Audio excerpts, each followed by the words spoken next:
Okay, guys, this lesson is about your TLR signaling pathway, that is MYD88 pathway. इसे हम लोग MYD88 independent pathway और आपका dependent pathway दोनों ही pathways में कंसिडर करते हैं, बिकॉज आपका TLR और टोल लाइक रिसेप्टर जो है ये आपके एक पूरा जो सिग्नलिंग कैस्केड है उसको इनिशिएट करते हैं, जिसकी वजह से इम्यून रिस्पॉन्स जो है वो जनरेट होता है, right?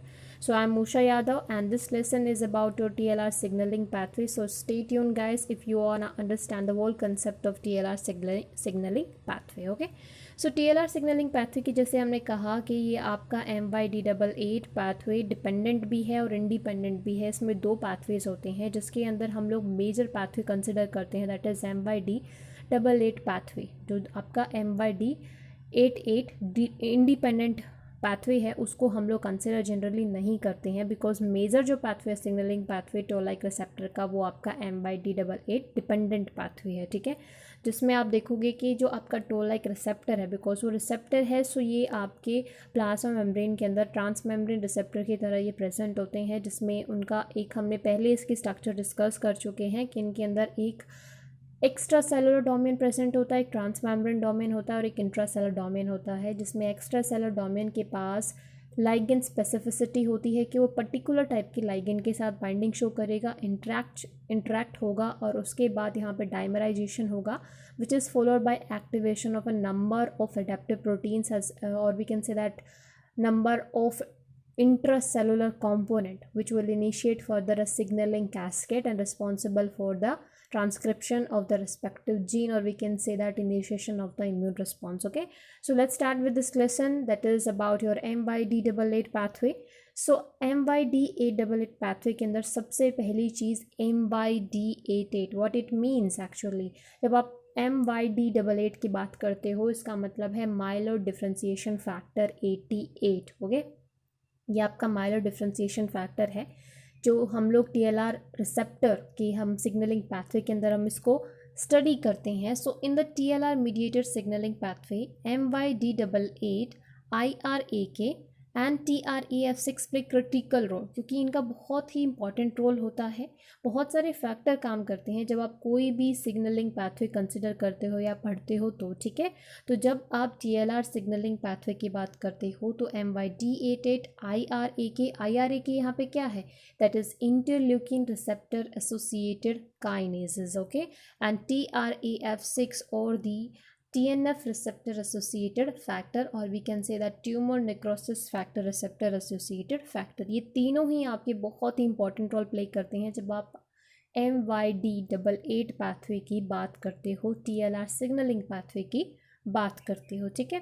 So MYD88 is an adaptive protein which produce inflammatory cytokine, जो कि हम लोग पहले ही स्ट्रक्चर को कंसिडर कर चुके हैं कि जो TLR होते हैं आपके टोल लाइक रिसेप्टर्स होते हैं, उनकी अगर आप स्ट्रक्चर की बात करो तो उनके अंदर क्या होता है कि आपकी प्लाज्मा मेम्ब्रेन होगी, उस प्लाज्मा मेम्ब्रेन की एक साइड यानी कि एक्स्ट्रा सेलुलर साइड की तरफ यहाँ पे एक्स्ट्रा सेलुलर डोमेन प्रेजेंट होता है और इंट्रा सेलुलर साइड में इंट्रा सेलुलर डोमेन होता है। एक्स्ट्रा सेलुलर साइड जो है वो स्पेसिफिक होती है लाइगेंड इंट्रैक्शन के लिए, और इंट्रासेलर साइट के अंदर बहुत सारे अडेप्टिव प्रोटीन होते हैं, जिसमें से एक अडेप्टिव प्रोटीन है हमारा MYD88 जो आपके एक्टिवेशन प्रोसेस को कंडक्ट कराने वाला है, बिकॉज आपका जो TLR रिसेप्टर है after interacting with the ligand molecule it will initiate और it will we can say that कि इंट्रासेलुलर साइड के अंदर ये कॉन्टैक्ट बनाएगा आपके अडेप्टिव प्रोटीन के साथ, उनके एक्टिवेशन के लिए, उनके फॉस्फोरिलेशन के लिए रिस्पॉन्सिबल होगा, और वो अडेप्टिव प्रोटीन आपके फर्दर जो है इंट्रासेलुलर बहुत सारे प्रोटीन्स होंगे उनके साथ इंटरेक्ट करेगा और सिग्नलिंग कैस्केड को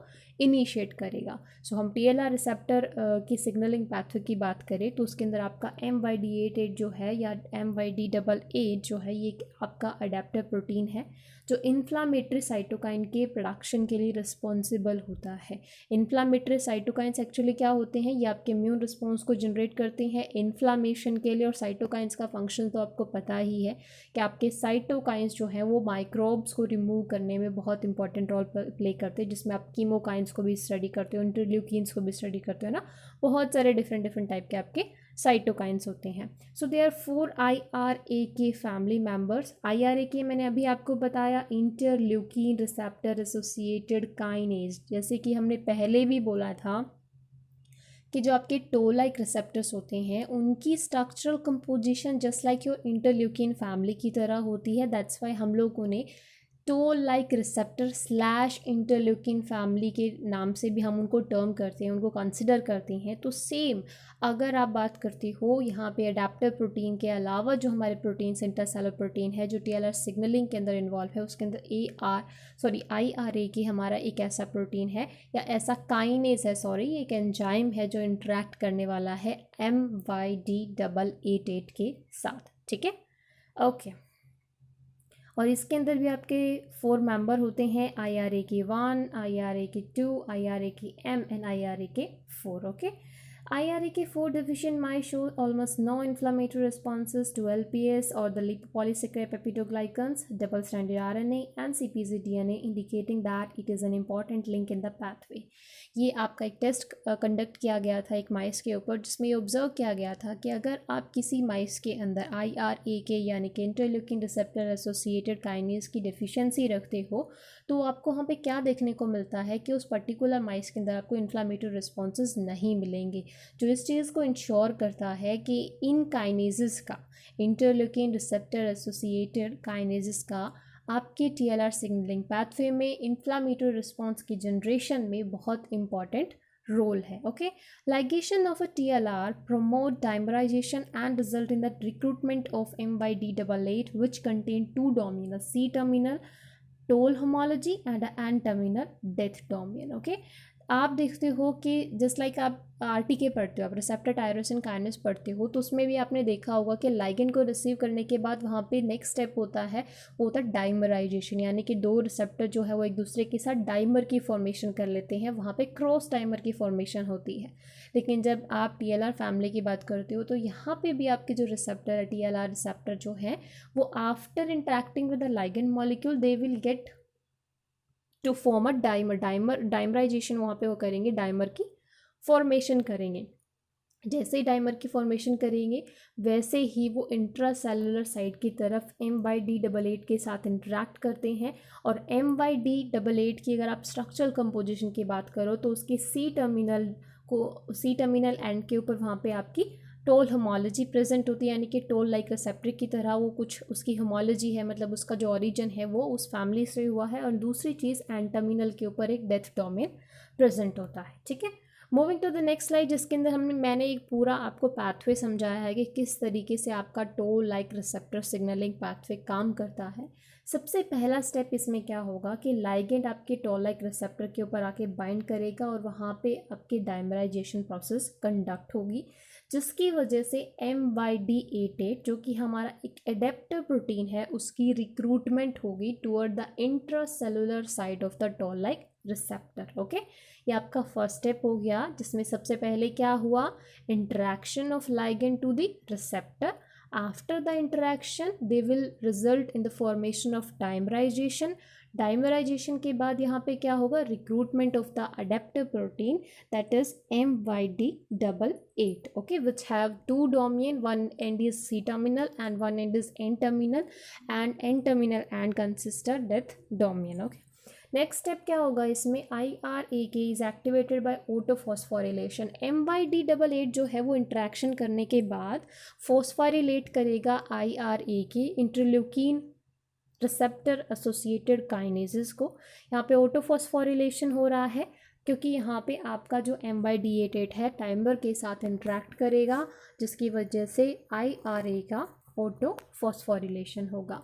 activated IRAK then recruit TRAF6 that ultimately lead to the activation of the IKK complex, because यहाँ पे एक पूरा सिग्नलिंग पाथवे चल रहा है, आपका पूरा एक सिग्नलिंग कैस्केड चल रहा है। और सिग्नलिंग कैस्केड में एक्चुअली होता क्या है, हम किस प्रोसेस को सिग्नलिंग कैस्केड बोलते हैं, जहाँ पे आपका कोई पर्टिकुलर एंजाइम या प्रोटीन खुद के एक्टिवेशन के बाद वो रिस्पेक्टिव जो दूसरा प्रोटीन होगा या दूसरा एंजाइम होगा उसको भी एक्टिवेट करे, यानी कि एक के एक्टिवेशन की वजह से दूसरा प्रोटीन भी अगर एक्टिवेट हो रहा है तो यहाँ पे पूरा एक सिग्नलिंग चल रहा है कि एक लाइगेंड इंटरेक्ट हुआ, उस इंटरेक्शन के बाद पूरा आपकी एक सीरीज ऑफ प्रोटीन थी वो एक्टिवेट हो गई। One protein gate activated and it will further activate the another protein, okay. इसे हम बोलते हैं सिग्नलिंग सिग्नलिंग कैस्केड। और यहाँ पे भी सेम बिल्कुल वैसे ही हो रहा है टोल लाइक रिसेप्टर के केस में भी, कि सबसे पहले आपका लाइगेंड इंट्रैक्शन हुआ, उसके बाद अडेप्टिव प्रोटीन की रिक्रूटमेंट हुई।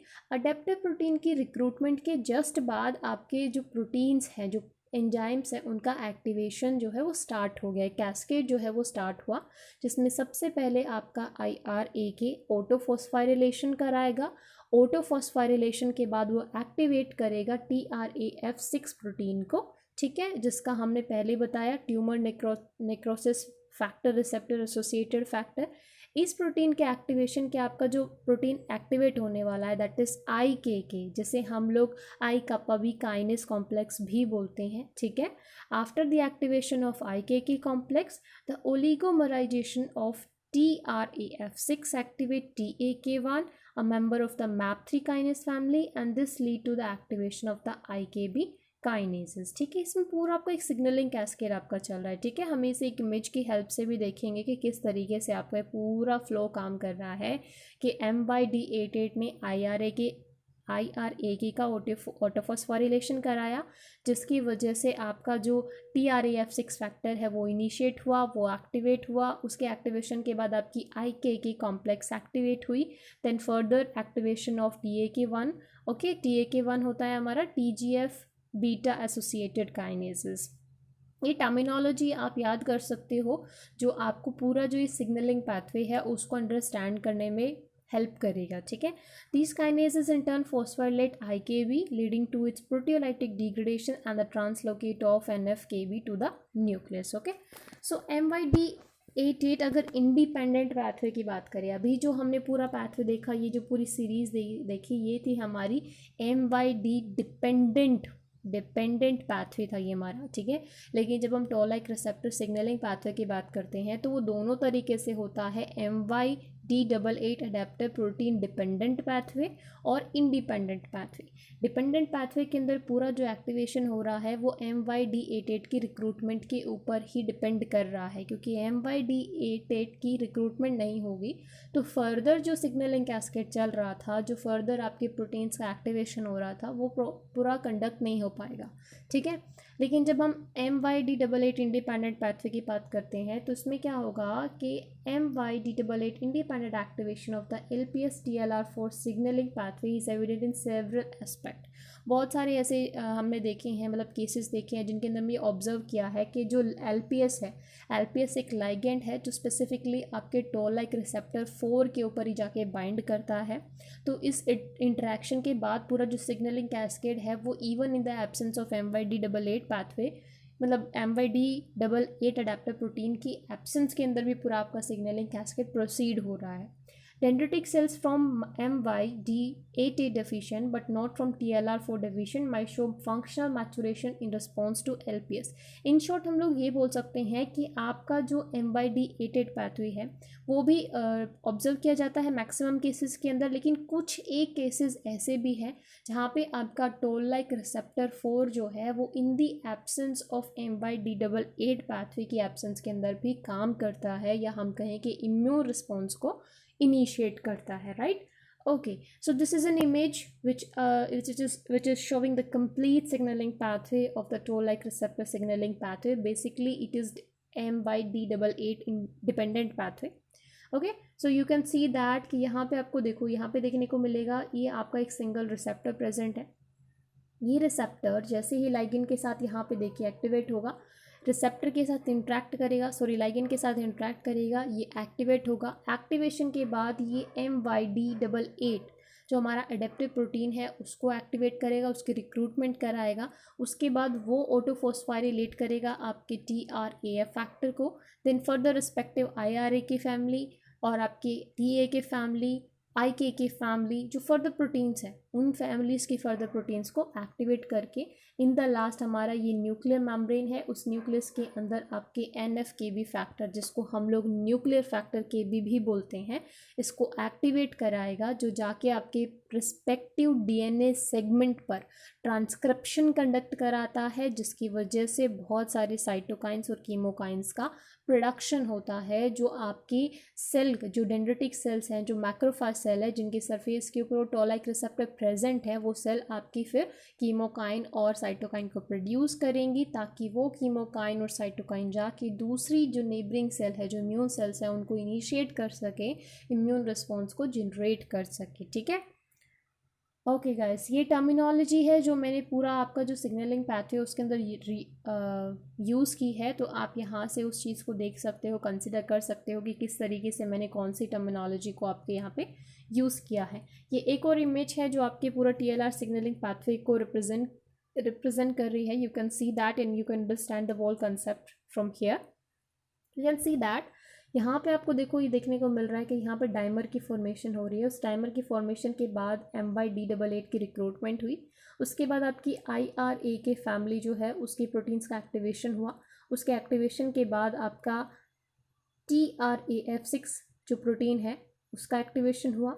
उसके एक्टिवेशन के बाद TA के protein, then it is followed by the NFKB protein which will initiate the transcription of the respective DNA segment, which will result in the production of various cytokines and chemokines, and these cytokines and chemokines will go toward the आपका जो serum होगा उसके अंदर release हो जाएंगे, ताकि वो neighbouring cells को इनिशिएट कर सके या अट्रैक्ट कर सके जो भी आपके डैमेज साइट है या जो भी हम लोग बोल सकते हैं इन्फेक्टेड साइट है उस एरिया पर। ठीक है, इस तरीके से आप देख सकते हो। तो ये तो हमारा हो गया कि भी आपका TLR5 किस तरीके से काम कर रहा है। You can even see that कि आपका TLR2 किस तरीके से काम करने वाला है।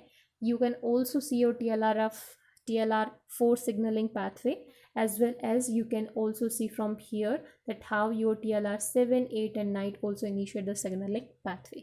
So this is what is about your TLR signaling pathway. I hope you will understand the proper concept of this toll-like receptor signaling pathway, and if you guys have any confusion and any doubt regarding this topic, then you can even tell me in the comment section. I will try my best to resolve all of your doubts, and thank you so much guys for watching this video.